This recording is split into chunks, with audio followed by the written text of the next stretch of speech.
¿Coincides conmigo que uno de los grandes problemas de Puerto Rico es la falta de soberanía? ¿Cómo es posible que una empresa puertorriqueña pague tanto en impuestos, pero una empresa que venga de afuera se le dé un decreto? Siento que el proyecto Esencia no es otra cosa que intentar saltarse todas las leyes ambientales, acaparar las costas de Puerto Rico, la expresión institucional de la economía social y solidaria son las cooperativas. Están ocurriendo montones de cosas espectaculares en la agricultura, producción de carne, de leche, consumo, ahorro y crédito. Hoy está conmigo el economista Heriberto Martínez Otero. Heriberto, gracias por estar aquí. Gracias por la invitación, bien contento de poder compartir un ratito contigo y hablar de cosas importantes para el país. Que tenemos muchos temas de qué hablar. Este podcast se trata de soluciones y esperanza, pero primero tenemos que exponer el problema. Claro. Me gustaría hablar contigo, Heriberto, de algo que yo he estado pensando acerca de qué nos tiene a Puerto Rico ahorcado económicamente. Yo sé que tú tienes mucha experiencia, fuiste presidente de la Asociación de Economistas de Puerto Rico, trabajaste en la legislatura, ahora eres director de la Liga de Cooperativas de Puerto Rico, conoces mucho de estos temas. ¿Coincides conmigo que uno de los grandes problemas de Puerto Rico es la falta de soberanía? Yo te diría que dentro del modelo territorial actual hay campo de acción para realizar ciertas mejoras en la actividad económica, pero definitivamente, viendo lo que está ocurriendo, por ejemplo, en los países de la región del Caribe y Centroamérica, donde República Dominicana, Panamá, Costa Rica crecen a cuotas entre 4 a 5.5% anual en su Producto Interno Bruto, ¿no? En su total de la economía, y Puerto Rico no parece sacar los pies del plato en los temas económicos, pues tengo que decir que sí, que coincido contigo en que ya no es Singapur, ya no es Eslovenia, ya no es Hong Kong. Estamos hablando de que nuestros hermanos caribeños y centroamericanos hoy están creciendo a cuotas mucho más rápidas que la economía de Puerto Rico. Ya desde el año 2023, la economía de República Dominicana es la economía más grande del Caribe por encima de la de Puerto Rico. Y de acuerdo al Fondo Monetario Internacional, para 2029, la primera economía va a ser República Dominicana, la segunda va a ser Guatemala, la tercera Puerto Rico empate con Costa Rica. Así que yo creo que nos invita a una reflexión el ver qué es lo que está pasando, que los países de nuestro entorno geográfico crecen, y a eso también puedo sumarle El Salvador, puedo sumar Honduras, y qué está pasando en Puerto Rico con nuestra falta de soberanía y nuestra falta de crecimiento económico también. Que contradice lo que nos han dicho por mucho tiempo, que es que el hecho de que estemos asociados a los Estados Unidos nos permite cierta estabilidad y cierto desarrollo económico que otros países latinoamericanos no tienen. Sin embargo, cuando hablo de falta de soberanía, me refiero a que en Puerto Rico, lamentablemente, no manda el pueblo puertorriqueño, sino que manda a los Estados Unidos a través de un montón de mecanismos. Creo que el más que ilustra nuestra falta de soberanía y el colonialismo en Puerto Rico es la Junta. Explícanos, para la gente que nunca ha escuchado lo que es la Junta, ¿qué es la Junta? Te voy a contestar eso bien rápido, pero quería puntualizarte algo antes, Bianca. En el año 2006, los Estados Unidos firmaron un acuerdo de libre comercio con los países de Centroamérica y el Caribe.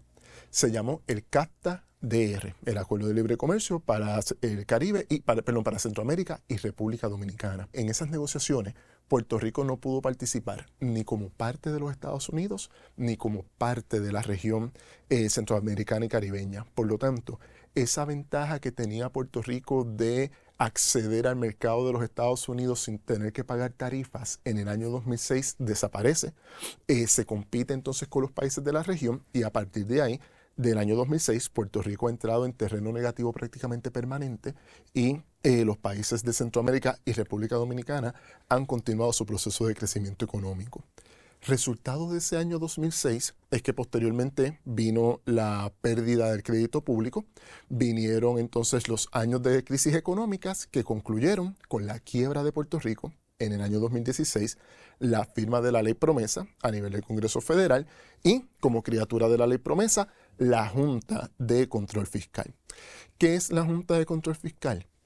La Junta es una institución creada por una ley federal, la Ley Promesa, con el propósito de reestructurar la deuda pública de Puerto Rico para ponerlo a niveles manejables con respecto a nuestra economía.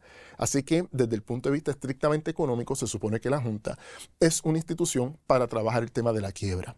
¿Cuál es el problema?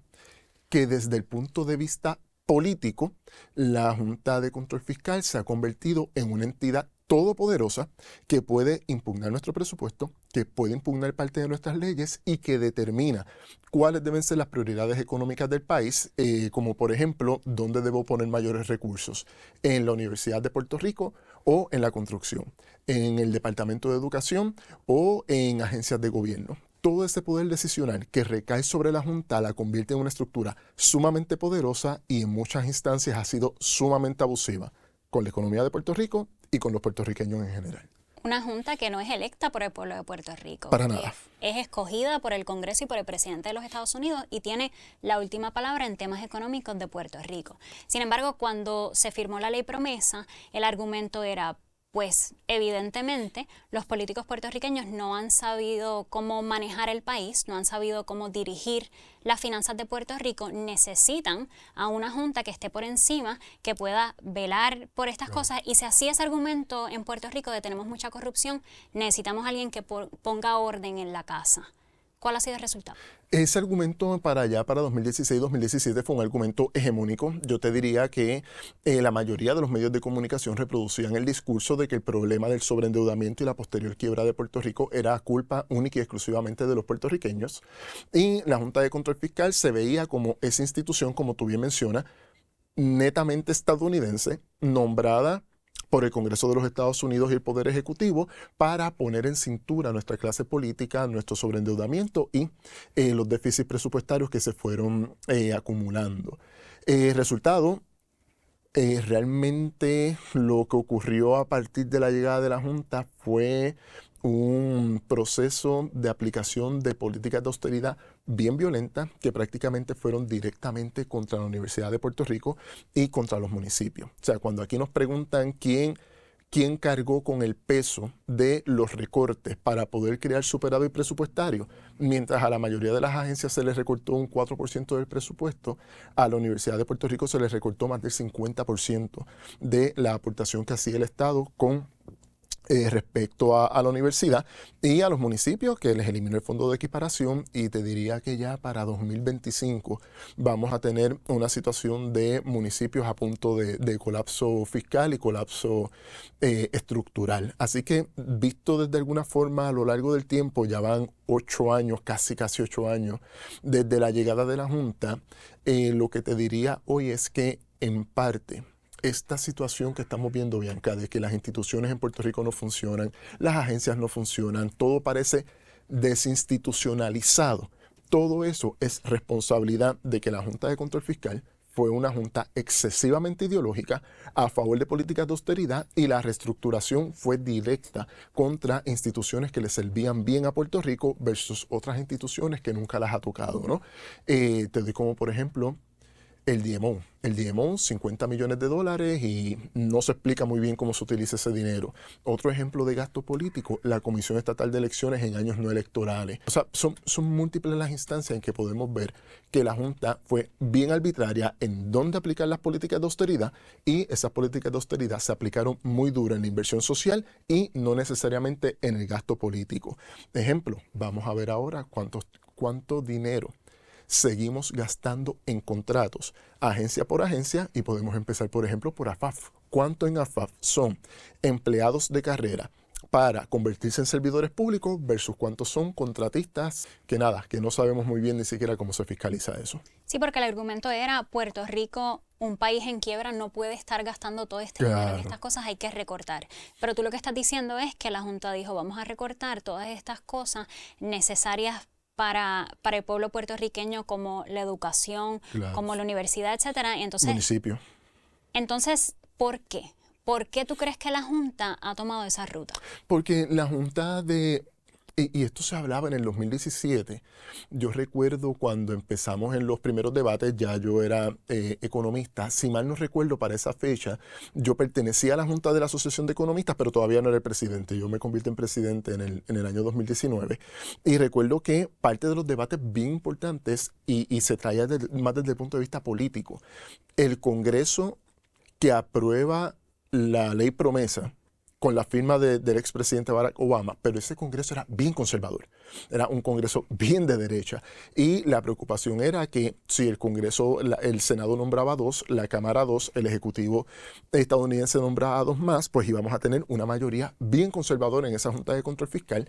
Y vimos, por ejemplo, entrevistas de David Skill, que fue el presidente después de Carrión III, y David Skill hablaba de que los países o las jurisdicciones que se habían sobreendeudado, un mecanismo para que no volviera a ocurrir era el castigo. Las políticas de austeridad eran un castigo al país por haberse ido en quiebra, por haber estado sobreendeudado, y ese castigo iba a servir a la misma vez de ejemplo para que cuando la Junta se fuera no volviéramos a sobreendeudarnos. O sea, es una cuestión bien ideológica, y parte de lo que planteamos en aquel momento, y sigo planteando en el 2025, es que esas políticas de austeridad, que yo sí estaba a favor de que se aplicaran al gasto político, a los contratos, a agencias que no estaban produciendo absolutamente nada, pero en lugar de ir contra el gasto político, fueron contra la inversión social. Y la austeridad, cuando va contra la inversión social, el resultado es desinstitucionalización, se pierde estructuración social y por lo general crisis económica, que de nuevo, 2025. Y en los únicos momentos que hemos tenido crecimiento económico a partir de la llegada de la Junta fue cuando tuvimos cantidades exageradas de fondos federales como resultado primero del huracán María y luego de la pandemia. Y yo creo que hoy por hoy, en el 2025, pocos políticos defienden lo que ha hecho la Junta a través de los años en Puerto Rico. O sea, los políticos locales no hacen esos argumentos todavía de que es necesario algo como la Junta. Sin embargo, vemos que la Junta ha estado aquí más del tiempo que se supone que estuviera. ¿Por qué? La ley promesa, hay como que un vacío, porque la ley promesa dice que son 4 presupuestos balanceados y acceso a los mercados. De repente, esta situación de los 4 presupuestos balanceados nunca se ha interpretado muy bien de qué significa o cómo se tienen que llevar a cabo, ¿no? Por eso es que es la duda de si el presupuesto del año fiscal 2023, me parece, fue balanceado o no, porque no fue el presupuesto que aprobó la Asamblea Legislativa y firmó el gobernador, fue la Junta el que certificó su propio presupuesto. Entonces, ese debate se convierte en una conversación de relaciones de poder. ¿Cuáles son esas relaciones de poder? El gobierno de Puerto Rico versus la Junta de Control Fiscal. ¿Quién tiene más poder? En el territorio no incorporado, la estructura creada por ley federal prevalece sobre las estructuras locales, así que la Junta ha logrado imponer su criterio de cómo se interpreta lo de los presupuestos balanceados, qué significa desarrollo económico, que de hecho, Bianca, no lo han definido todavía, y en qué momento sería el adecuado desde el punto de vista legal y jurídico para decir, ya nosotros concluimos con nuestros trabajos, ya nos podemos entonces ir de Puerto Rico. Nota, Bianca, que ni siquiera han sido capaces de establecer una hoja de ruta de salida. O sea, todavía la Junta no le ha dicho ni al gobierno de Puerto Rico, ni al Congreso de los Estados Unidos, ni al pueblo puertorriqueño cuáles son el checklist, ¿no? Cuáles son los elementos que tienen que ocurrir y que tenemos que cumplir para decir un día, ok, ya nosotros concluimos nuestro trabajo en Puerto Rico, nos vamos.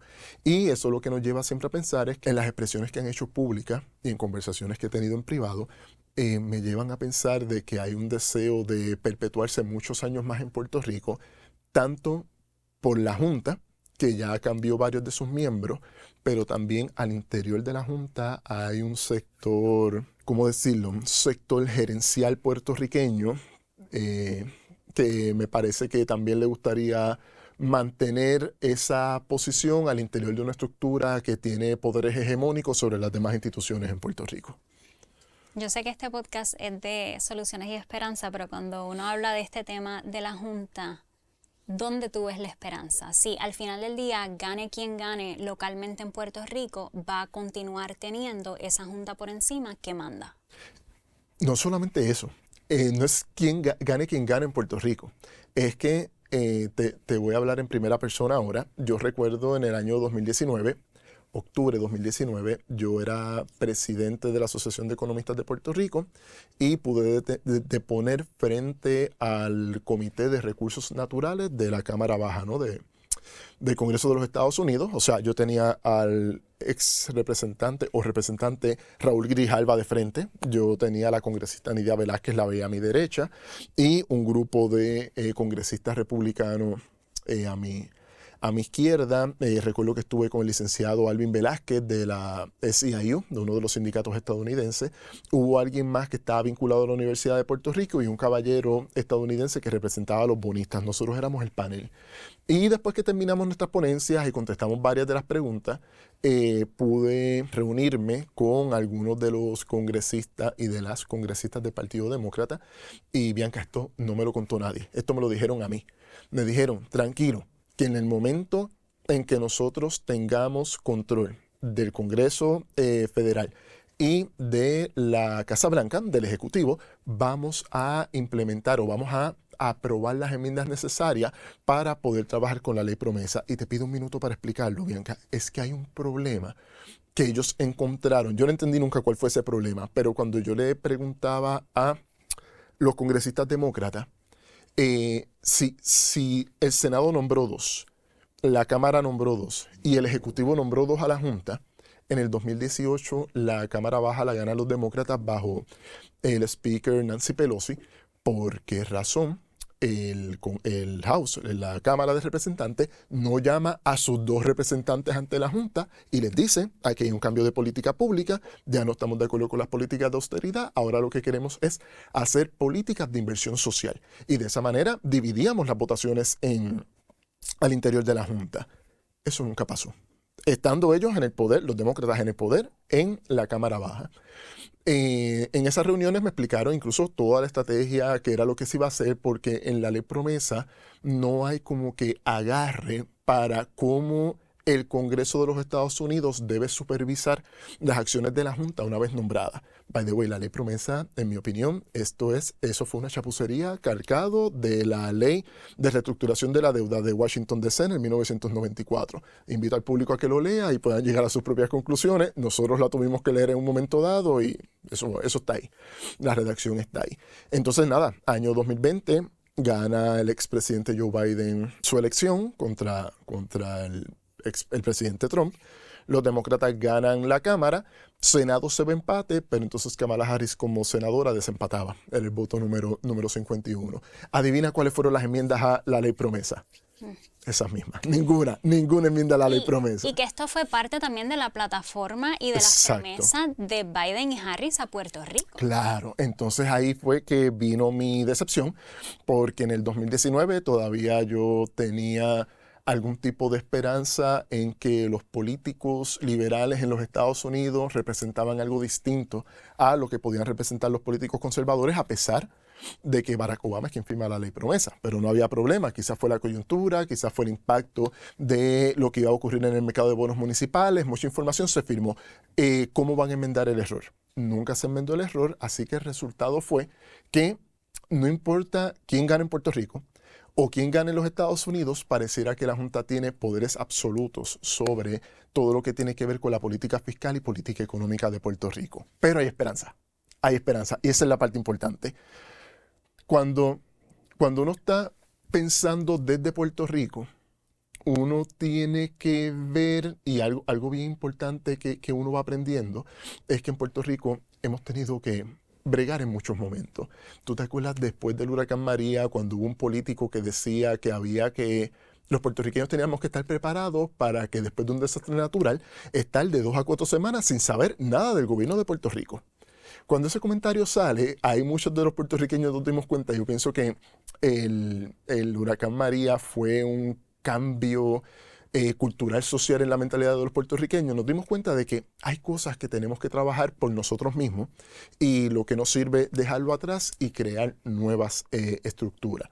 Entonces, algo que empecé a darle pensamiento, siendo yo el director ejecutivo de la Comisión de Hacienda y Presupuesto en la Cámara de Representantes, era cuáles son los espacios de la economía de Puerto Rico que la Junta no puede controlar o que la Junta no tiene impacto sobre ello, porque ciertamente en un país como Puerto Rico, pues el gobierno tiene un rol grande, un rol importante, y la Junta lo controla. Pero entonces, ¿qué la Junta no está controlando? Un espacio, por ejemplo, que la Junta no controlaba y que la administración Pierluisi aprovechó en un momento dado eran los fondos federales. Los fondos federales no eran parte del presupuesto general, por lo tanto la Junta no tenía control sobre ellos. Un gobierno que hubiese tenido mayor disposición a la inversión social que al gasto político hubiese podido hacer mucho con esos fondos federales, y te doy el dato. Para el año 2024, el presupuesto general de Puerto Rico, ese es el que viene de las contribuciones, ingresos propios, etcétera, fue de 13.5 billones.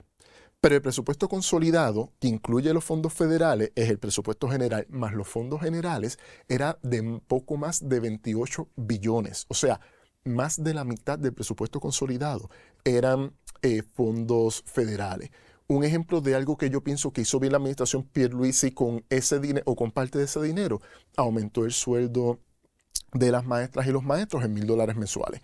La Junta quería que el aumento fuera de $470, el aumento fue de $1,000. Ese dinero, mucho dinero viene de fondos federales. Hay que ver cómo esta administración va a trabajar ese tema, que eso está también sobre la mesa, pero te lo traigo porque si hubiésemos tenido quizás un gobierno, de nuevo, decidido en que los fondos federales tienen que ser para apoyar las empresas locales, para apoyar los educadores locales, para apoyar la Universidad de Puerto Rico, hubiese sido mucho más lo que se hubiese podido hacer de lo que se hizo anteriormente. O sea, que me quieres decir que incluso en este panorama hay espacio para que el gobierno local empuje y logre cosas a pesar de la Junta. Y te voy a explicar, por ejemplo, cómo también, con todo ese dinero que había disponible. Yo lo que en algún momento escribí un artículo sobre cooperativismo, municipalismo y ecosistema empresarial puertorriqueño.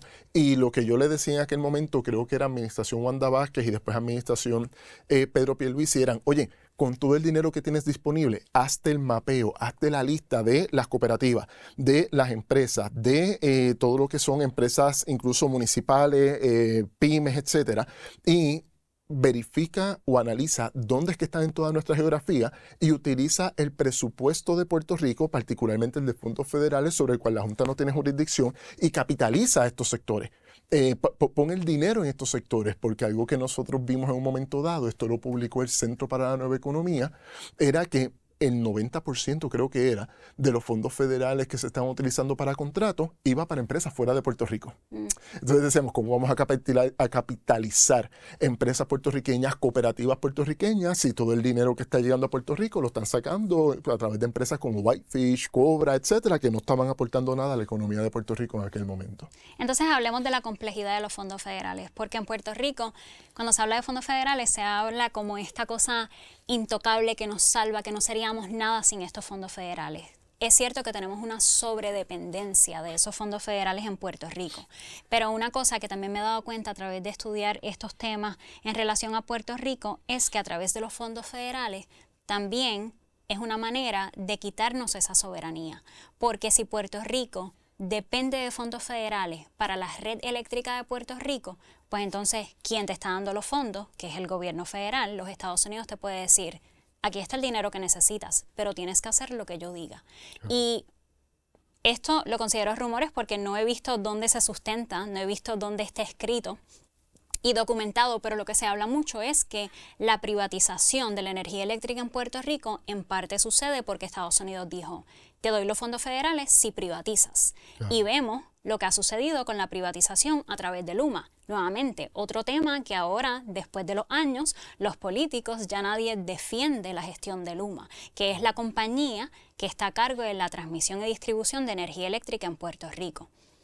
Háblame de esa complejidad de los fondos federales, de cómo entonces los Estados Unidos puede controlar lo que sucede en Puerto Rico. Hasta el 2016, el 66% del dinero federal que venía a Puerto Rico era Seguro Social, Medicare, veteranos y se me está quedando uno adicional. Pero esos cuatro componentes, esas cuatro partidas que son derechos adquiridos, lo que significa es que nosotros los pagamos, representaban 2/3 partes de lo que venía a Puerto Rico. Toda esta cuestión de fondos federales extraordinarios empieza luego del huracán María, con los fondos CDBG y después con el COVID, que vinieron varios fondos también, el COVID Relief Fund, el CARES Act y otras partidas de fondos federales que literalmente dispararon la cantidad de dinero que llegó a Puerto Rico, Pero nosotros los economistas siempre levantando bandera de que este dinero no podíamos generar dependencia de él porque mucho de este dinero era un solo tiro por las circunstancias. De hecho, también mucho de este dinero fue FEMA, que también lo pagamos. O sea, que no necesariamente era dinero que el gobierno federal de alguna manera estaba regalando a Puerto Rico, sino que gran parte de los fondos federales que se reciben en Puerto Rico reciben su pago a lo largo de los años. Entonces, esa parte es bien importante porque, por ejemplo, en el caso de Energía Eléctrica y Luma, recuerdo al ex representante Luis Raúl Torres llevar a cabo montones de vistas públicas. Yo estuve muy pendiente del proceso porque yo estaba en la Comisión de Hacienda y Presupuesto y yo tampoco nunca vi una declaración específica o una carta de entendimiento o una carta de obligación que dijera: como único yo te asigno los fondos federales es si me creas una alianza público-privada con X o Y empresa. Eso se dijo, eso se comentó, yo nunca lo vi, por lo menos en mi tiempo en los espacios legislativos, no sé de dónde sacaron esa información. De hecho, eso es un tema que yo siempre le digo a todos los periodistas y a todo el mundo que hay que investigar toda esa transacción en las alianzas público-privadas, cómo se dieron las votaciones en esa junta. Hay muchas cosas que pasaron ahí que se pueden contar. Lo que sí es importante es que ciertamente hoy en Puerto Rico se ha generado una dependencia muy fuerte de estos fondos federales, pero el rol del gobierno y, vamos, de los demás actores económicos en Puerto Rico tiene que ser buscar la manera de que esos fondos federales se utilicen en Puerto Rico, se invierta en una nueva infraestructura y que no generemos esa dependencia. ¿Por qué? Porque el espíritu político de los tiempos nos dice que quien te domina ahora el discurso son los sectores conservadores que favorecen las políticas de austeridad. O sea, ya vimos que la administración Trump llegó con mucha fuerza a decir que quiere eliminar el Departamento de Educación, que va a hacer un clawback de los fondos federales, quería congelar un montón de fondos federales durante 90 días para ver si eso se atemperaba con la política pública de su administración. O sea, estamos ante un momento histórico donde decir hay que recortar gasto público y hay que bajar impuestos es parte del sentido común. Por lo tanto, generar dependencia de unos fondos federales ante un gobierno de 4 años que probablemente lo que va a buscar es cortarlos al máximo es prácticamente liquidar gran parte de la economía de Puerto Rico. Y aquí es que viene la parte entonces de la esperanza. ¿Cómo debemos trabajar esto y cómo debemos enfocarlo? Yo creo que la sociedad civil va a jugar un rol muy importante. Incluso la sociedad civil hoy está jugando un rol de vanguardia con respecto a su clase política para explicarle a la clase política qué sectores económicos o qué sectores sociales se deben apoyar para continuar avanzando como país.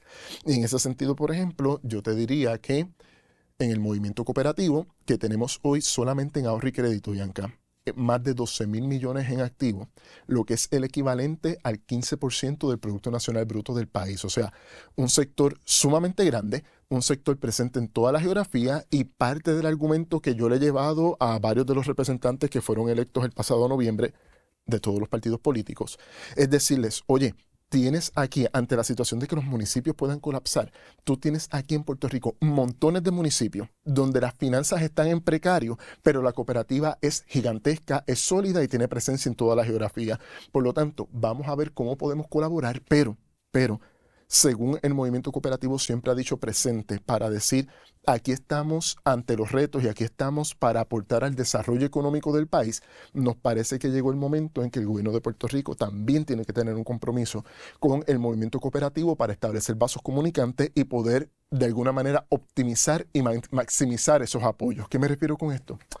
Que no puede ser que el gobierno de Puerto Rico diga, ok, como las cooperativas están haciendo el trabajo, pues ya yo no tengo que hacerlo. Ahora puedo usar el dinero para gastarlo en otra cosa. O sea, no tiene que haber vasos comunicantes, tienen que haber prioridades y tienen que permitir que los procesos económicos que están promoviendo cooperativas, otras áreas de la economía social y solidaria, y vamos, pequeñas y medianas empresas también que están haciendo lo suyo, sean de alguna manera quienes lleven la delantera de la discusión y el gobierno entonces sirva de apoyo para que estos sectores se desarrollen. De lo contrario, bien difícil que podamos hablar de crecimiento económico o de desarrollo económico. Y vamos a hablar del movimiento cooperativo en un momento porque pienso que están pasando cosas emocionantes ahí. Pero cuando me hablas de crecimiento y desarrollo económico, vemos que aparenta ser que la política pública de esta administración y las anteriores ha sido ofrecer exenciones contributivas que atraigan inversionistas para que entonces haya más desarrollo del tipo de construcción de complejos turísticos nuevos que entonces creen empleos. ¿Por qué y qué tú piensas al respecto? En 2006 comienza la gran crisis económica en Puerto Rico, 2008 viene la crisis financiera global y 2011 se aprueba la Ley 22. Este tipo de iniciativa no se limita solamente a Puerto Rico, pero la lógica es, y es una lógica bien conservadora, es que si tú atraes a millonarios a vivir en tu territorio, ellos van a poner el dinero en los bancos, en las cooperativas, van a aportar al entorno donde están ubicados y eso va a generar crecimiento económico, pero de paso vamos a tener también inversionistas que van a estar dispuestos a poner capital para diferentes áreas empresariales en Puerto Rico. ¿Cuál fue el problema? Y dinos qué es la Ley 22. La Ley 22 es la ley para atraer inversionistas a Puerto Rico. Esta ley no la aplica a los puertorriqueños, esta ley es para multimillonarios de afuera, vengan a Puerto Rico, se les da un decreto contributivo y no estarían pagando contribuciones sobre ingresos. O sea, si me lo pides de la manera más sencilla posible, la Ley 22 es un mecanismo para decirle a millonarios en los Estados Unidos, en el estado de Nueva York, si no quieres pagar impuestos en Nueva York, ven a Puerto Rico. Aquí no vas a pagar impuestos de contribución sobre ingreso de las ganancias que estés realizando en Puerto Rico en tu actividad económica. Pero te voy a dar un decreto de cierta cantidad de tiempo. Te tienes que comprometer a varias cosas, pero tienes un privilegio contributivo. Por lo tanto, la Ley 22 no es otra cosa que diferenciar el modelo contributivo que nos aplica a ti, a mí y a todos los puertorriqueños, diferenciarlo de un modelo contributivo que le va a aplicar a estos millonarios que no son puertorriqueños con la esperanza de que cuando se establezcan en Puerto Rico, de alguna manera activen el capital y activen el crecimiento económico. ¿Qué efecto ha tenido esa ley? Cuando se hizo la vista pública, pude participar como director de la comisión. Recuerdo que habían cerca de 3.500 decretos de Ley 22. Cogieron una muestra de 20% de esos decretos para auditarlo. Recuerdo que tuvieron que revocar más de 100 porque estaban en incumplimiento. Dieron también más de 100 multas a diferentes tenedores de decretos. No sé si recuerdas, hubo uno que hasta mató un perrito en un campo de golf. O sea, era gente que nadie los desea tener cerca en ningún momento dado, lo único que tienen es riqueza y pues, se esperaba que pudieran provocar algún tipo de crecimiento, se esperaba que pusieran el dinero en sectores financieros locales. Así que cuando me preguntas a mí qué provocó la Ley 22, de entrada, viendo datos microeconómicos y macroeconómicos, la Ley 22 lo que nos creó fue una burbuja en el real estate. Empezando por ahí. El efecto piscina. Empezaron a llegar a Dorado, empezaron a llegar a Rincón, a Palmas del Mar, a Viejo San Juan. Empezaron a incrementar los precios de las propiedades y empezaron a generar distorsiones. ¿En qué sentido? Que ellos podían comprar 10 propiedades por un valor más alto de la tasación y el nivel salarial de los puertorriqueños, de las familias trabajadoras, no puede competir contra eso. Entonces, un ejemplo, un apartamento en Río Piedras, cerca de la universidad, que para el año 2016 los estudiantes podían alquilar, o familias trabajadoras, por $800, hoy están en $2,400. Todo el área de Puerta de Tierra sabemos que también se está dando una situación similar. O sea, la primera situación, quiero decir, que nos crearon fue ese aumento disparado en los precios del valor de las propiedades, no por productividad, sino porque había unos nuevos consumidores, una nueva demanda con ingresos multimillonarios para comprar todas las propiedades que ellos deseaban. El corolario de esa situación, la gentrificación. O sea, sabemos hoy que áreas como Puerta de Tierra, Viejo San Juan, Condado, no están accesibles ni siquiera para los segmentos medio altos de los puertorriqueños. O sea, el ingreso de un abogado, un ingeniero, un médico, hoy no es suficiente para poder comprar o alquilar propiedades en estos espacios. ¿Qué ocurre? Tú dices, pues está bien que ellos se queden con la parte turística, nosotros entonces nos movemos a otras áreas. Problema. esos segmentos de medio altos que ya no pueden vivir en estos espacios, ahora van para entonces el próximo nivel. Áreas suburbanas, van a mudarse a Caguas, Bayamón, Carolina, entonces te van creando un efecto cascada donde sigue aumentando el precio de todas las propiedades. Al final, ¿quiénes son los que se quedan en una situación más vulnerable? Familias trabajadoras, jóvenes profesionales que salen de la universidad y no pueden ni alquilar ni comprar su primera propiedad. Resultado estadístico, medido y constatable, Bianca. Estamos con esos jóvenes y esas familias trabajadoras alimentando los mercados laborales en el estado de la Florida, Texas, Carolina del Norte, Pensilvania y Nueva York. Ahí vas a encontrar el 85% de la migración puertorriqueña de los últimos 15 años. Y la situación es que si no puedo tener un proyecto material de vida, si no puedo echar raíces porque ni siquiera puedo comprar mi propiedad, pues ¿qué voy a hacer entonces? Voy a buscar donde pueda optimizar mi capacidad de ingresos y donde pueda adquirir una propiedad, donde crear una familia y hacer un proyecto material de vida de largo plazo.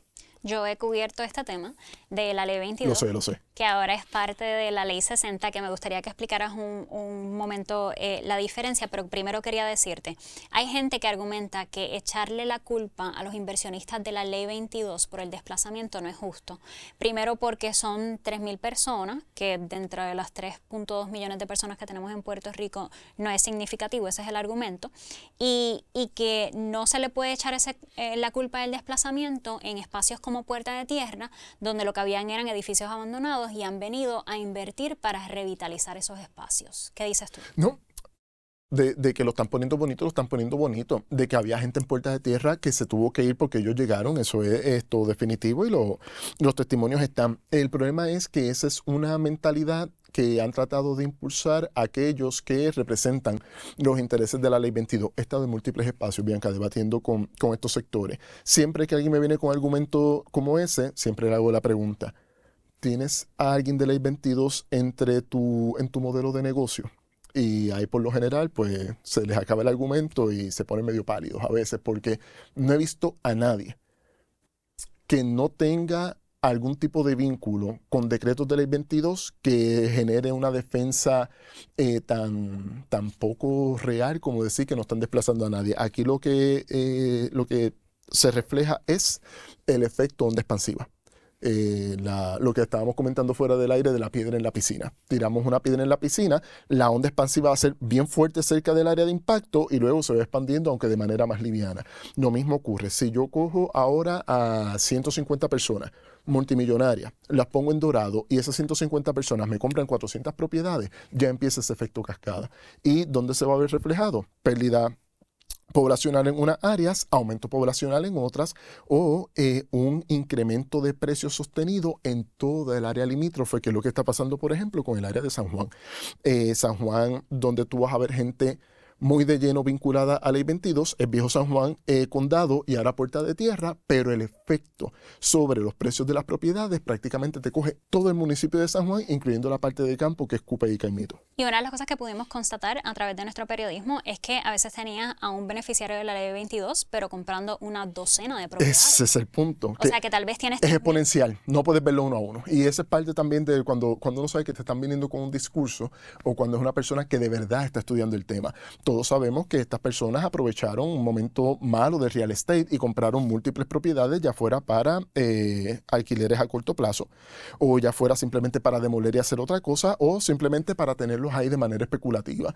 Y en ese sentido, el problema principal de la Ley 22 fue que en lugar de traer inversionistas para que invirtieran en áreas de alto valor agregado como la manufactura, robótica, inteligencia artificial, los trajimos prácticamente para que invirtieran en real estate. ¿Y el resultado cuál ha sido? Desplazamiento, encarecimiento de las propiedades y, en mi opinión, esto puede ser debatible, pero en mi opinión, hay una burbuja, que es un tema financiero que después explicamos con calma, te explico fuera del aire para que hagas un podcast sobre eso.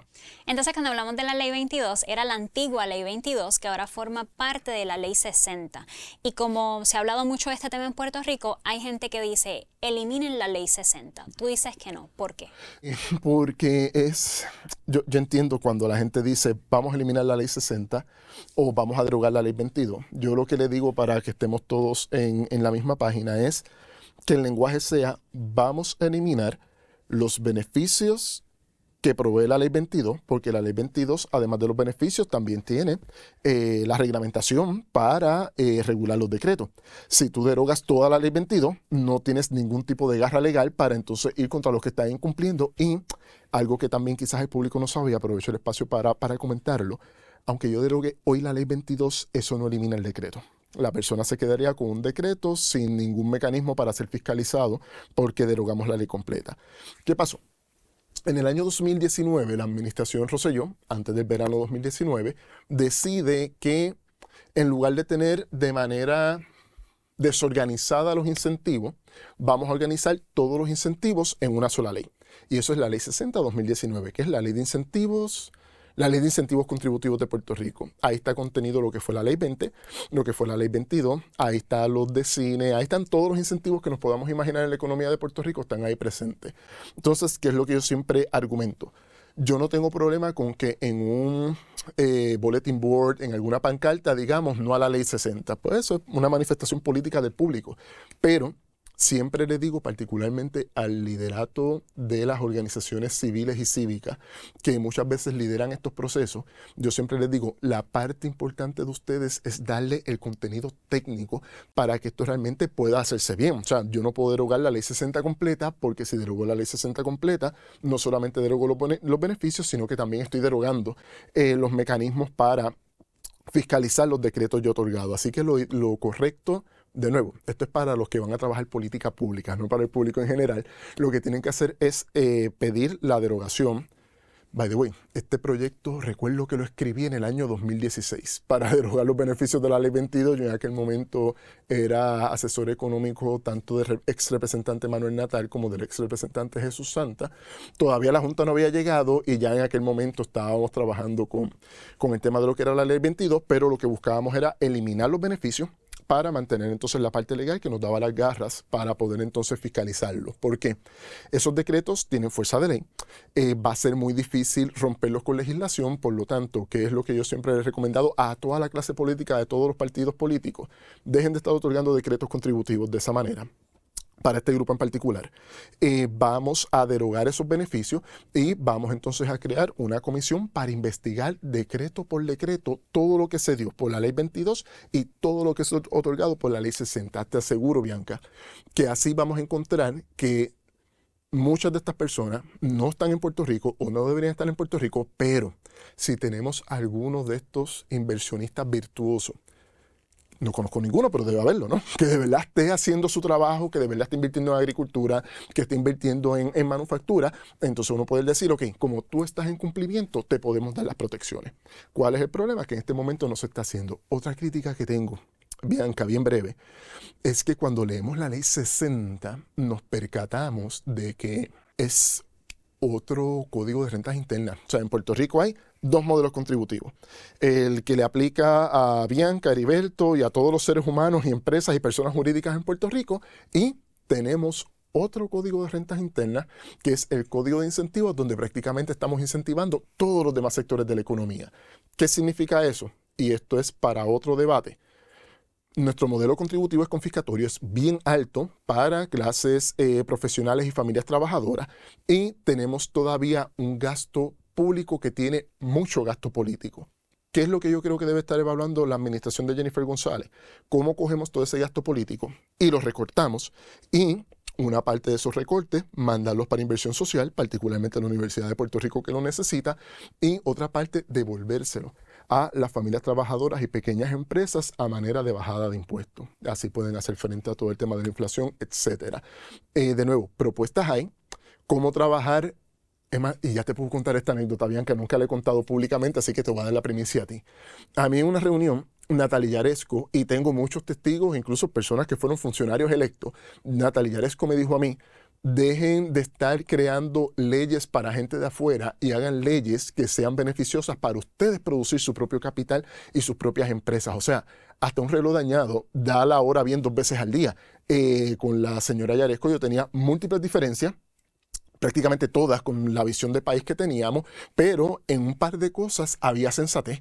Y ella lo que decía es cómo es posible que una corporación puertorriqueña, una empresa puertorriqueña pague tanto en impuestos, pero una empresa que venga de afuera se le dé un decreto sobre este tema. Otra persona que también me lo comentaba, dirigió la Junta de Planificación, García Pelati, que me decía, Heriberto, ¿tú no te has dado cuenta de que a nivel de empresas puertorriqueñas, cuando un empresario quiere montar su corporación, sale el problema de los permisos, la luz, todo lo que tiene que hacer para poder abrir la empresa el día 1 después de un montón de costos? No obstante, cuando es una empresa de afuera, le damos todo un paquete de incentivos, de decretos, le buscamos el espacio físico. O sea, aquí en Puerto Rico, el gobierno de Puerto Rico a lo largo de décadas siempre ha tratado mejor al inversionista foráneo que al empresario puertorriqueño. Y la ley 60, o por lo menos esa parte relacionada a la ley 22, yo te diría que es la consumación de cómo se intenta desvirtuar la realidad económica de Puerto Rico, y en vez de apoyar al capital local, lo que estamos haciendo siempre es buscando el capital de afuera. Y hay otro ejemplo de eso, que quiero hablar de esto antes de pasar a las soluciones, y es que cuando nuevamente Puerto Rico habla de desarrollo y crecimiento económico, hablamos de atraer inversionistas, y una de las cosas que se está dando es que, por ejemplo, en Cabo Rojo quieren hacer un desarrollo similar al que hay en Dorado. Un complejo turístico residencial lujoso, pero siempre con el argumento de que esto va a crear empleos y que va a atraer a gente con mucho dinero que va a invertir en el área. Ese proyecto en Cabo Rojo propuesto se llama Esencia. ¿Por qué tú crees que eso no es un buen modelo de desarrollo económico para Puerto Rico? ¿Has podido visitar Punta Cana? No. En República Dominicana. Punta Cana es un área muy particular en República Dominicana, enfocada en el turismo y en el tema de all inclusive. Es un modelo, Bianca, que ningún otro país de la región, ni Puerto Rico, ni Panamá, ni Costa Rica, ha podido imitar.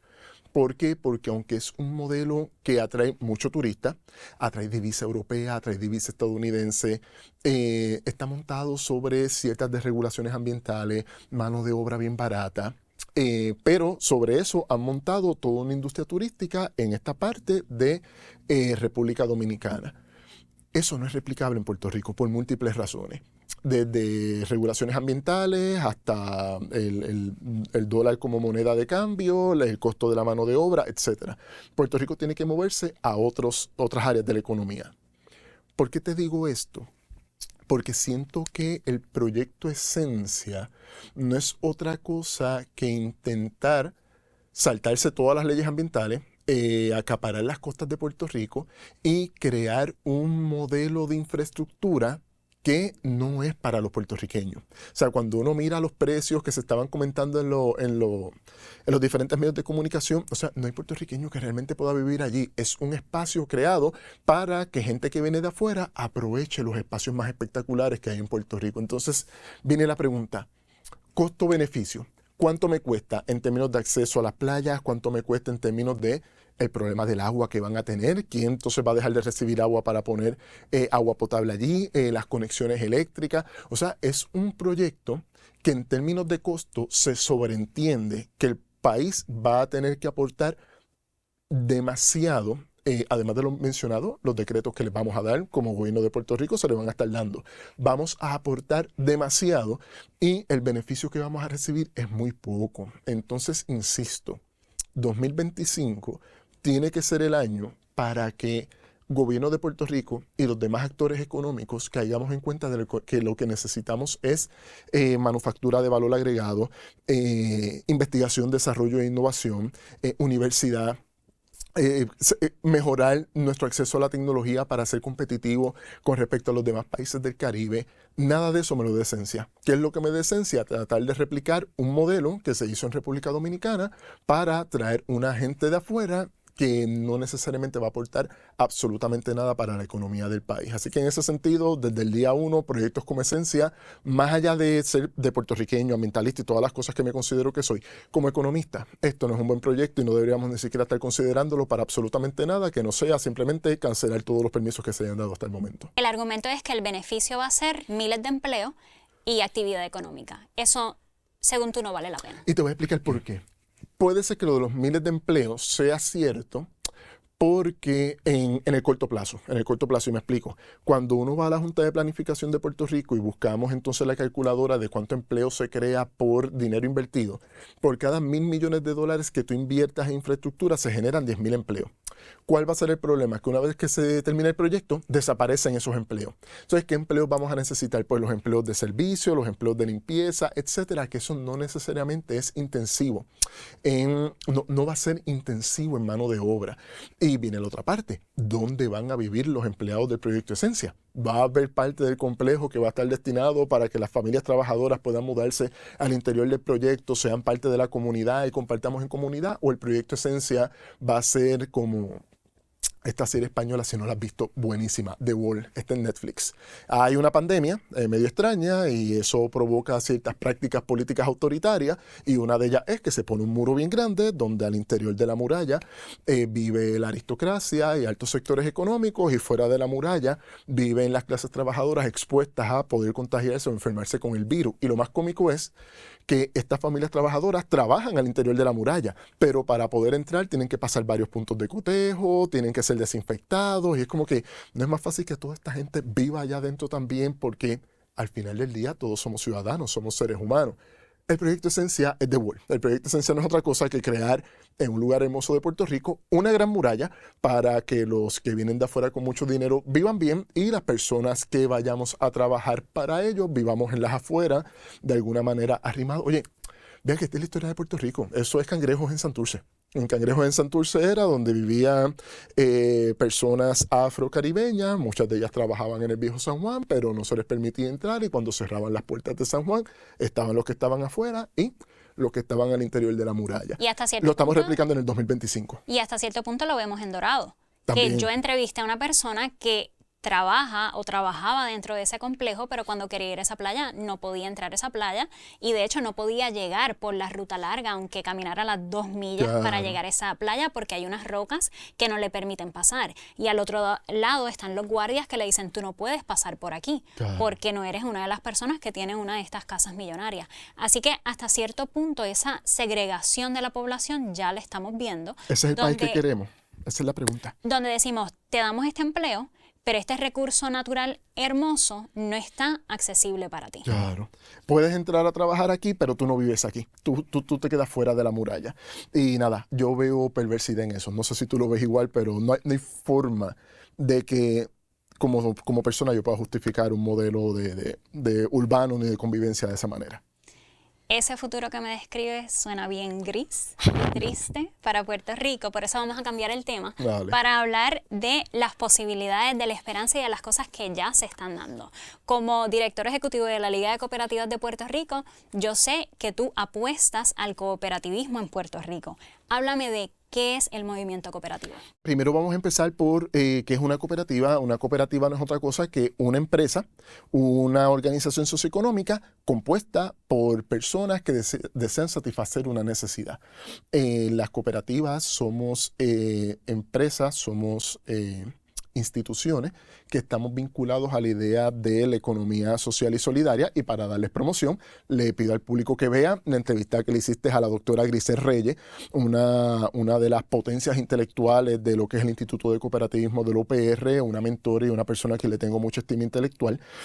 Pienso que ahí ustedes tocaron una fibra profunda de lo que es la economía social y solidaria, así que para no redundar en eso, la expresión institucional de la economía social y solidaria son las cooperativas. Entonces tenemos cooperativas de todo tipo. Te puedo mencionar las cooperativas de ahorro y crédito, que son las más comunes.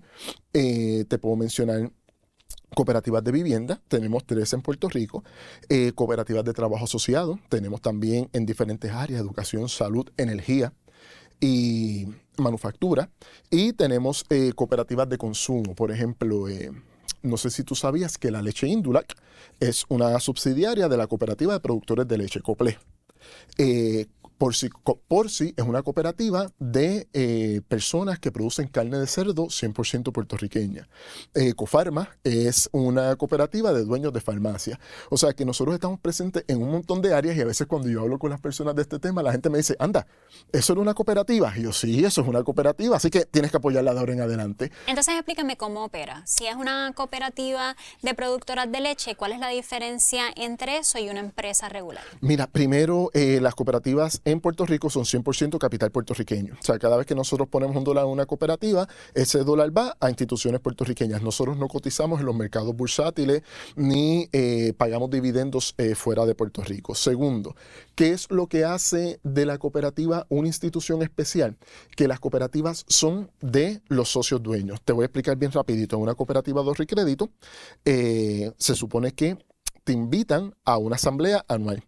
En esa asamblea anual se elige a la junta de directores y se elige al comité de supervisión. Cualquier persona de la cooperativa que esté al día en sus pagos, en sus responsabilidades con la cooperativa, puede pertenecer a la junta de directores. ¿Por qué esto es importante? Porque algo que yo le digo a la gente, que la diferencia fundamental, por ejemplo, entre una cooperativa y una corporación pública o una empresa privada, por ejemplo, es que, te doy mi caso particular, la Liga de Cooperativas es una cooperativa fundada por otras cooperativas. Todos los años, Bianca, anualmente, yo me tengo que parar en una asamblea con la presidenta de mi junta a dar un informe a la asamblea de cada centavo que hemos gastado, en qué se ha invertido en dinero, cuáles son los logros que hemos tenido, cuáles son los retos para el futuro, y cada miembro de la asamblea tiene oportunidad de hacernos preguntas y de cuestionarnos por el informe. Eso pasa en todas las cooperativas de Puerto Rico. También se escoge una junta de directores. Mi junta de directores son 13 personas espectaculares que vienen de diferentes ramas del cooperativismo y mensualmente yo me tengo que reunir con ellos. Y existe un comité de supervisión que supervisa a la junta de directores. O sea, el movimiento cooperativo en Puerto Rico es un movimiento sumamente transparente, organizado y supervisado. Y de paso, algo que mucha gente no sabe, Bianca, hay personas que te van a decir, la cooperativa de recrédito que tú perteneces, ten cuidado porque esa es a nivel local, pero a nivel federal no la supervisan. Eso es falso. En Puerto Rico nosotros tenemos que cumplir con montones de normativas federales y a nivel federal se nos supervisa desde la Reserva Federal al Banco Cooperativo. Nosotros tenemos que cumplir con lo de lavado de dinero. Nosotros tenemos que cumplir incluso con transferencias de activos financieros de una cooperativa a otra. Todo eso nosotros lo tenemos que reportar. Y hace unos años, la reguladora federal puso a todas las instituciones financieras en Puerto Rico, las puso en sindicatura por el tema del lavado de dinero. ¿Sabes cuáles fueron las primeras en salir en su totalidad sin ningún señalamiento? Las cooperativas. Entonces, por ejemplo, cooperativas de trabajo asociado en Puerto Rico están reguladas por la Ley 239, que es la Ley General de Cooperativas de Puerto Rico, Ley 239 del 2004. Y esas cooperativas, un grupo de trabajadores se unen, forman la cooperativa y se convierten en socios dueños de la cooperativa. Te voy a dar, por ejemplo, Favideas en Aybonito, que producen materiales Montessori en madera sólida local. Entonces ellos se organizaron, son una cooperativa y producen estos materiales. O sea que los trabajadores son dueños. Son los dueños. Rompemos con la dicotomía capital-trabajo, cosa que en términos, ahora que he visto, sigo tus publicaciones y se ha puesto de moda entre estos consumidores de videos extraños por internet, estas dicotomías de izquierdas y derechas, capital-trabajo, se diluyen en el cooperativismo. O sea, esto es un modelo que va más allá de lo que se entiende por lo que es una empresa tradicional o esta cuestión de quién es dueño del medio de producción. Aquí el que trabaja es dueño del medio de producción. Tenemos montones de cooperativas de trabajo en Puerto Rico. Te doy un ejemplo de la última que pude visitar en el día de su constitución y que se inscribió en el Departamento de Estado, Ebanicoop. Ebanicoop es una cooperativa de ebanistas. Y hoy tienen muchos clientes que son otras cooperativas para producir todo tipo de mesas, sillas, todo lo que tenga que ver con madera.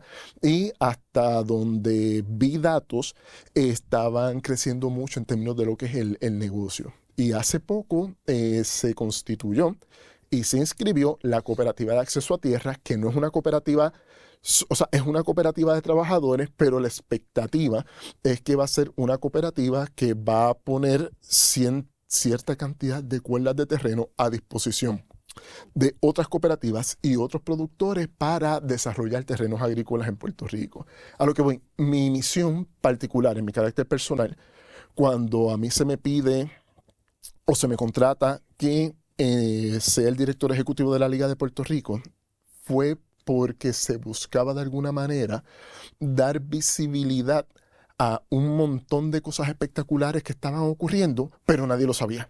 Y gracias por la invitación, Mica, porque eso es lo que hago aquí, ¿no? Decirle a todo el mundo, ciertamente la realidad que nos presentan los medios de comunicación es una realidad muy gris, es una realidad bien triste, lo que está pasando con órdenes ejecutivas a nivel federal, lo que aparenta que está ocurriendo a nivel global, lo que está pasando en Gaza. Pero lo que yo puedo decir acá es que según esa situación es real, se está creando el otro mundo paralelo a este mundo triste, difícil, donde no hay una aparente salida. Y lo que estamos diciendo es, esto no es único de Puerto Rico, aunque en Puerto Rico estamos bien adelantados.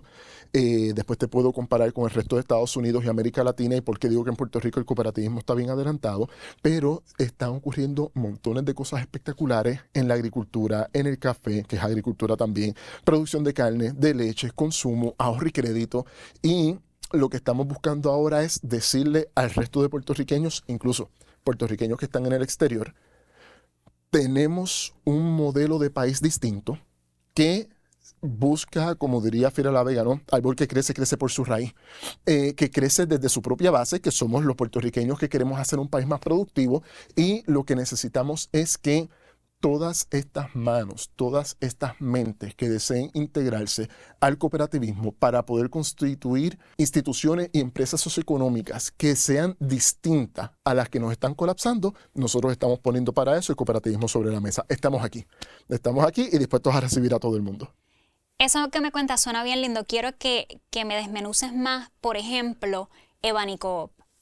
Un grupo de ebanisteros dicen, queremos hacer este trabajo, necesitamos trabajo y hay gente que necesita lo que nosotros producimos, nos organizamos y formamos una cooperativa. Nuevamente, ¿qué es diferente entre eso y una compañía que venga tal vez de afuera, como ha sido nuestro modelo económico? Vamos a invitar a esas compañías porque son quienes tienen el dinero para invertir y crear los empleos. Mira, como te dije, es capital 100% local. Segundo, el riesgo se divide entre todos los socios, al igual que los beneficios. Tercero, entras a la red del movimiento cooperativo. Te explico. Estos jóvenes fueron a la Liga de Cooperativas buscando orientación, tenían dudas de si podían formar una cooperativa o no. En la Liga de Cooperativas se le orientó.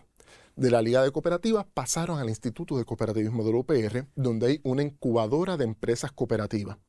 Esta incubadora les da un personal espectacular, Bianca, gente chula, de verdad, gente que, bueno, compañeros de trabajo de Grisel, gente bien buena.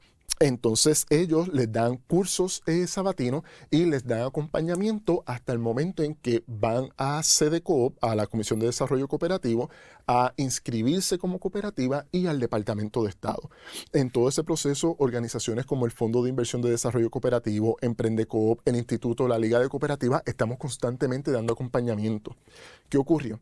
Cuando Ebanicoop finalmente, en el 2024, se constituye como cooperativa, fue un evento muy bonito. Ellos entonces dicen, ok, ahora tenemos que empezar a trabajar. Inmediatamente, montones de cooperativas llamaron a Ebanicoop.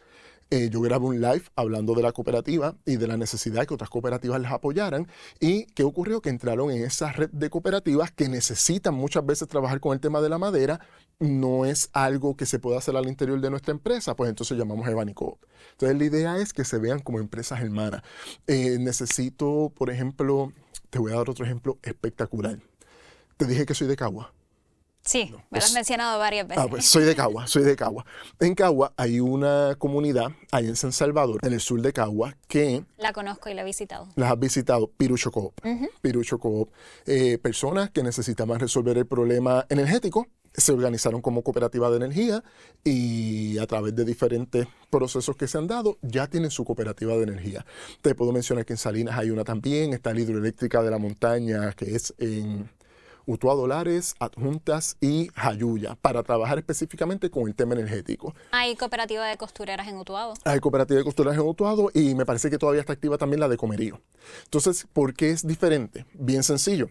Además de lo que hemos hablado de se comparte el riesgo, se comparten los beneficios, somos socios dueños de la cooperativa, tomamos decisiones con respecto a la cooperativa, también se da una cuestión de pertenencia, de que ya no es que yo estoy vendiendo mi fuerza de trabajo a cambio de un salario, sino que yo estoy trabajando para mi empresa y si yo trabajo y me esfuerzo más, en mi carácter personal yo me beneficio, el colectivo en su carácter personal se beneficia y se beneficia también la cooperativa.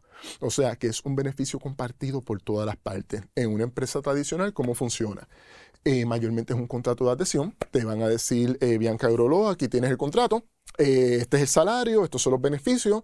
Mira a ver si hay algo que quieras negociar. Anyway, yo tampoco estoy muy dispuesto a negociar, fírmalo y se acabó. Entonces tú trabajas para mí y yo te doy un salario cada 15 días.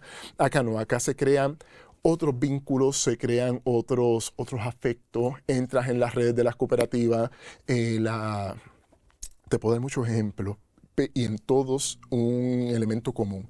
Cuando llegamos personas vinculadas quizás a estas estructuras centrales del movimiento cooperativo y estamos con ellos, los visitamos, el aprecio, o sea, se ve distinto todo. Entonces se sienten acompañados, ya tengo una duda económica, tengo una duda legal, entonces estamos todos ahí para darte eso al momento.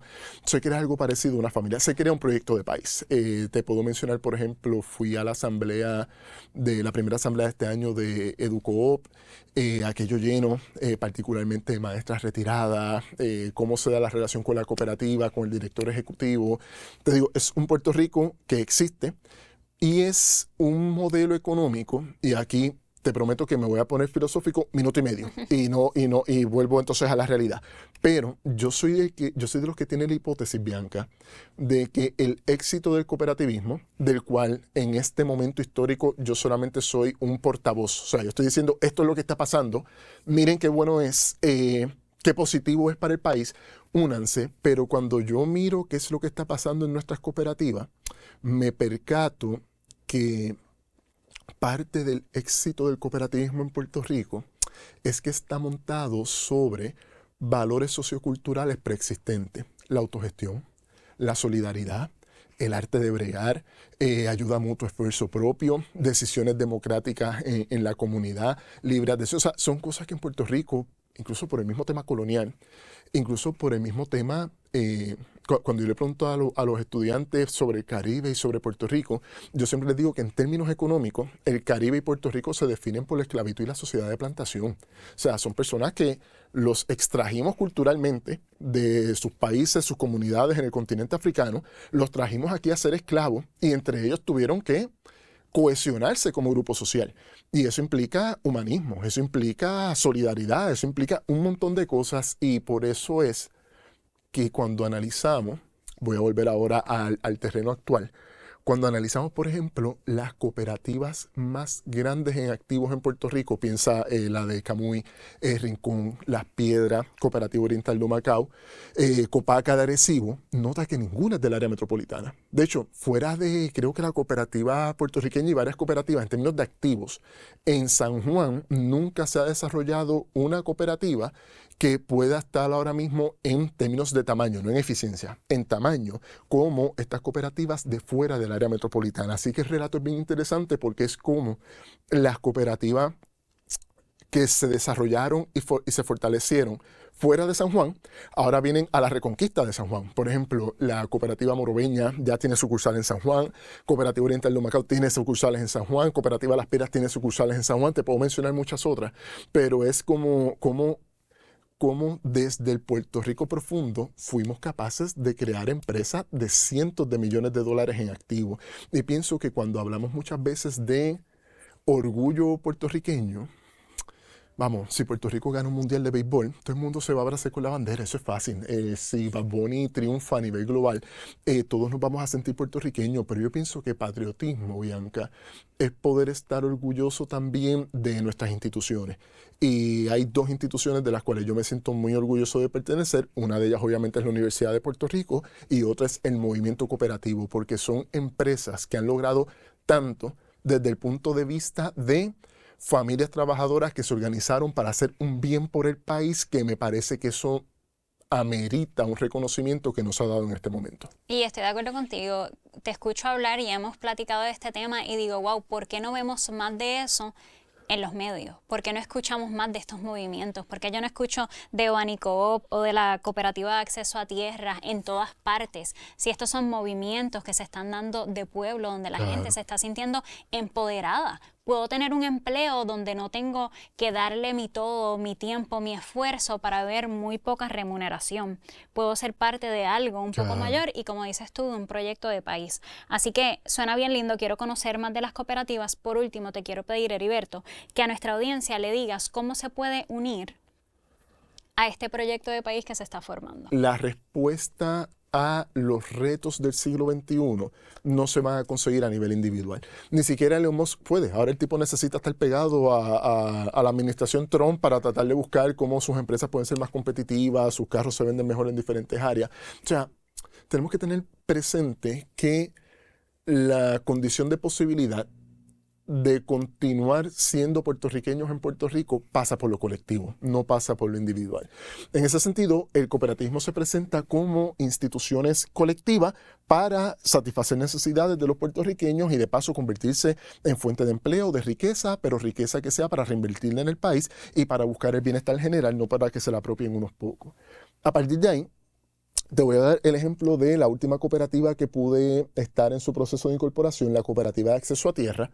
Estoy hablando de 13 personas que venían de Josco Bravo. No has entrevistado a Josco Bravo también en tus espacios. Creo que tú también hiciste el... Yo hice parte del curso, todavía lo tengo que terminar, pero de lo que está hablando Heriberto es de un curso de agroecología que da este proyecto agroecológico, el Josco Bravo, que son agricultores que le enseñan a otra gente a sembrar de manera agroecológica. Pasaron por la Liga de Cooperativas, se les dio la misma introducción que Banicoop, pasaron por el mismo proceso del Instituto de Cooperativismo, Fidecoop los había becado y todo, pero el asunto es que estas 13 personas ya habían generado unos afectos previos, ¿no? Se conocían, generaron afectos con la tierra, con las familias, con los niños. Por lo tanto, hacer una cooperativa, que no es otra cosa que la expresión jurídica de una relación económica entre sus socios, era mucho más fácil porque los afectos estaban ahí. Por lo tanto, personas que ya dentro de sus colectivos entiendan que su modelo de negocio se puede articular como una cooperativa de trabajo, son bienvenidos y beneficio a lo que hemos estado hablando todo el tiempo, desde acompañamiento, no se pagan impuestos, entras en la red de cooperativa y nos ayudas a llegar a esa meta que es el ecosistema cooperativo puertorriqueño, que eso te lo voy a contar otro día en este podcast, hoy no, pero esa es la meta hacia donde queremos llegar. Y desde el punto de vista del trabajo asociado, la respuesta sería: estamos disponibles en la Liga de Cooperativa todos los días, todo el día, para que pasen por la liga y explicarles cómo montar esta cooperativa de trabajo asociado. Ahora, para público individual que quiera aprender más, yo siempre le digo a todo el mundo que el paso 1 de la gran mayoría de los grandes cooperativistas de Puerto Rico y las grandes cooperativistas de Puerto Rico, que hemos tenido muchas y tenemos muchas, es el cooperativismo de ahorro y crédito. ¿Por qué? Porque está presente en todo el país y que es lo que yo digo a todo el mundo: vaya a su cooperativa, hágase socio, hágase socia, pero no lo hagas con la intención de: me pagan más en el certificado de depósito, es que la cuenta de ahorro de la cooperativa me genera mejor interés que la de X banco. No, lo que ocurre es que esta cooperativa, como está bien posicionada, al final de año me van a repartir dividendos. O sea, no lo hagan por eso, hágalo porque la cooperativa a la que probablemente usted va a llegar, yo recomiendo siempre a todo el mundo su cooperativa más accesible y más cercana. En este momento, de acuerdo con el regulador, yo represento a la Liga de Cooperativas en el regulador, Bianca, y en este momento puedo decir, desde el punto de vista de lo que se me permite decir, que no tengo, de las cooperativas que vemos por ahí, no tengo ninguna cooperativa ahora en ningún tipo, o sea, todas las cooperativas están sólidas, son muy grandes y son instituciones financieras confiables. Mi recomendación siempre es: busque la que le sea más accesible. ¿Por qué? Porque nosotros tenemos el circuito cooperativo. Yo desde mi cooperativa puedo hacer transacciones con otras cooperativas, puedo hacer transacciones en otras cooperativas desde mi cooperativa. O sea, ese mecanismo está disponible. Pero yo siempre digo a la gente: no lo hagas por el dividendo por el beneficio económico. Hazlo, porque ese dinero que tú pones ahí, sabes que es en una cooperativa 100% capital puertorriqueño, es una empresa que es sólida y que aporta a todo el entorno comunitario y tienen diferentes comités donde todos debemos ser parte. Por una parte podemos hablar de las malas noticias que estamos viendo todos los días, por otra parte hay unos movimientos bien lindos que se están dando en Puerto Rico. Gracias, Heriberto, por venir aquí a hablar de ese movimiento y de las cosas que se están dando, además de discutir los problemas y lo que podemos y debemos cambiar. Gracias a ti por la invitación, Bianca, y nota al calce sobre toda la conversación, una cooperativa de medios digitales, me estaría interesante. Es algo que hay que explorar. Vamos a platicar después de esto. Vale. Gracias, Heriberto, y gracias a ustedes, familia linda. Les espero para el próximo.